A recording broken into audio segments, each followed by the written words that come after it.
boys and girls. So for phonics time, the first thing we're going to do is start off by learning our new sound from chart 13. Okay, so there it is. W-A-R says war.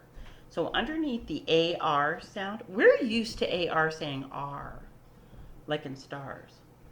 But when you put W in front of A-R, it changes the sound to war. See how I put O-R, or, war.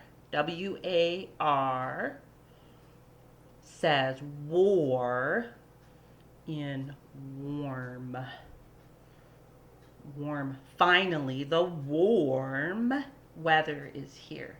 That is a super tricky sound. It's a tricky sound to read, and it's a tricky sound to spell. So, because when you see this, you kind of want to say, what arm warm. So, looking at the picture helps you realize, no. Well, first of all, that doesn't make sense. And second of all, the picture tells me it must be warm. So today when we look at the words on the back, we have to remember that W-A-R says war. War. Say W-A-R. You say it. Ready? Says war. Say that. In warm. Okay? Now, these are all very big words. The first three are 2-beat words. You can see Mrs. Card divided them. First beat, second beat. First beat, second beat. First beat, second beat. But this word down here is a 3-beat word. First beat, second beat, third beat. Okay? Now, I see W-A-R here. So I'm going to spell this out and I'm going to say it just to help me remember. W-A-R, war. W-A-R, war.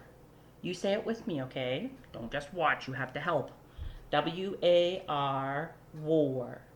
W-A-R, war. War.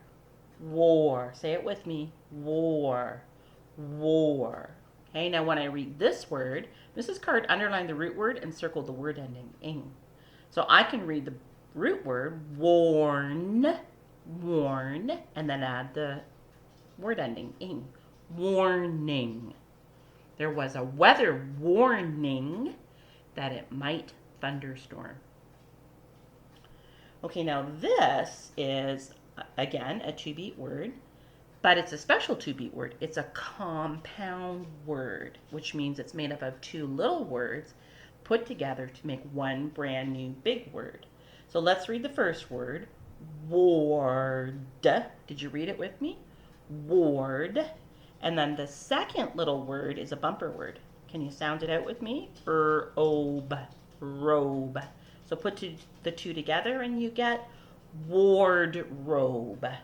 Sometimes a big closet that you can move from room to room is called a wardrobe. But you can also call all the clothes that you have together your wardrobe. So far we have warning, wardrobe. Now this is an interesting word because it has a word beginning on it. A says ah, ah, and then the second beat looks like this. Ward, a ward, award. I got an award for winning the race. Now let's take a look at this last word. I don't want the glare of the light to make it tricky for you. We see W-A-R says war. Now look at the second beat. See how there's an I in there? Look what the I is saying. Mrs. Card put an E with a line over top. So the I is actually saying the sound of E, its own name, E. So this beat sounds like this, E, re. So if I put war in front, I get war, re, and then this is O-R, in sailor, war, re, Can you say it a little faster? Do it with me. Warrior. A little faster.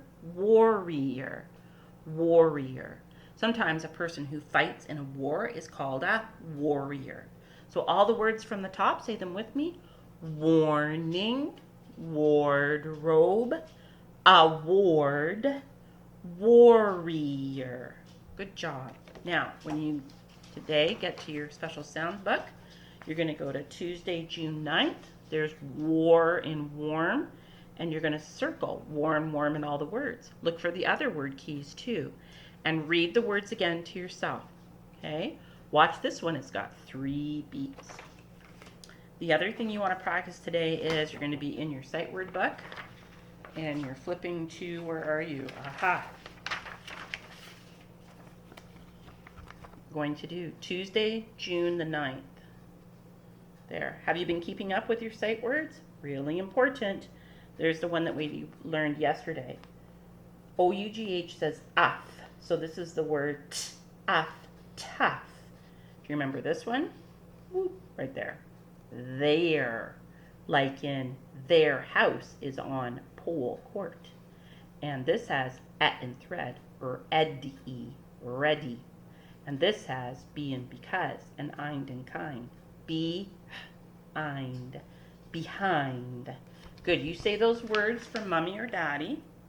And then the other thing that we need to look at is a new capitalization rule. So here's the rules we've been learning so far. I have 3 pages in my hand. We've been learning a lot of rules.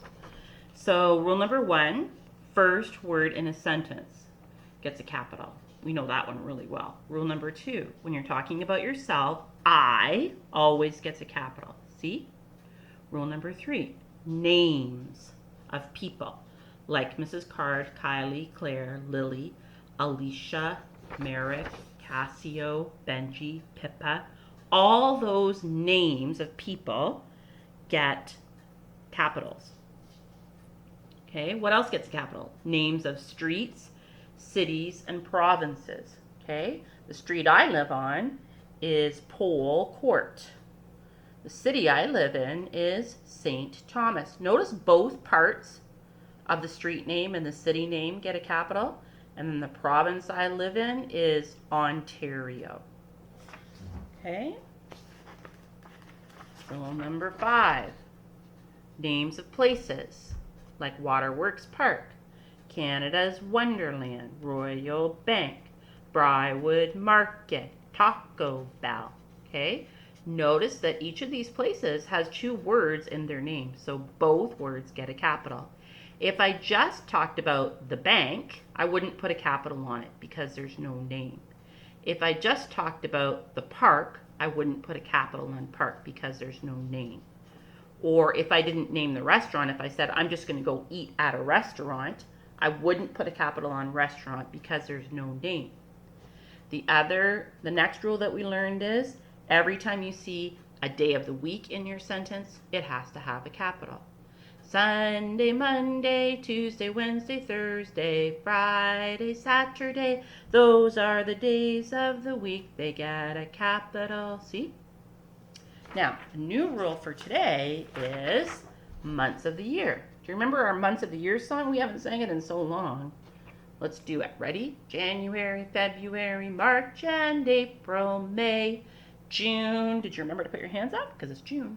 July and August, September, October, November, December, 12 months in 1 year. Did you sing them with me? Let's do it again, and this time you sing with me. Ready? January, February, March, and April, May, June, July, and August, September, October, November, December, 12 months in 1 year. Very good. See the capitals. Every time you write a month, you have to put a capital. Doesn't matter where it is in the sentence.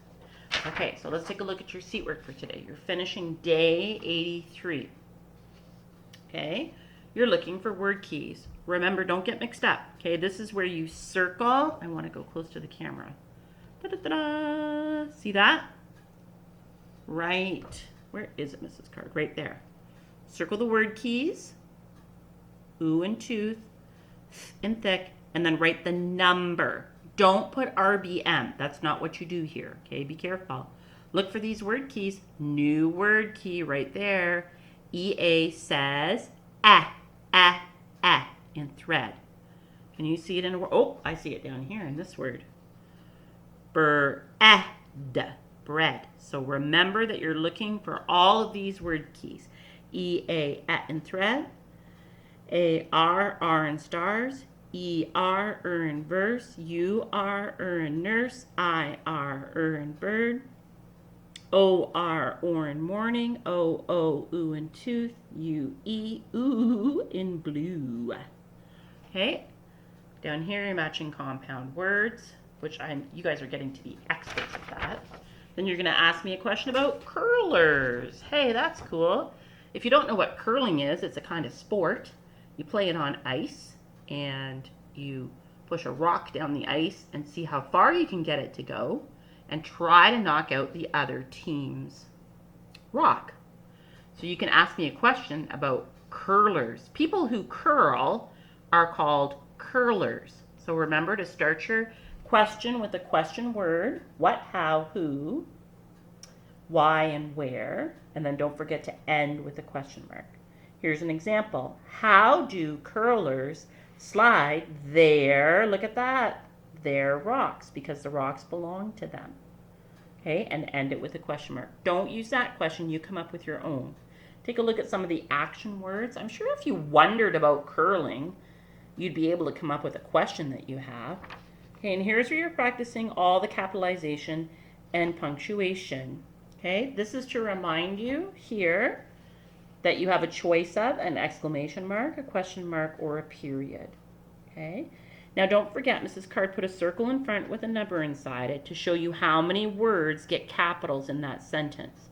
I also made it very easy for you to find the months because I underlined them. But I didn't underline anything else that might need a capital. So be careful.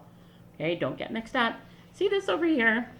I wrote the word seasons and put an X through it because seasons do not get capitals. So when you see the word summer in this sentence, did you know it is summer in July? Don't put a capital on it.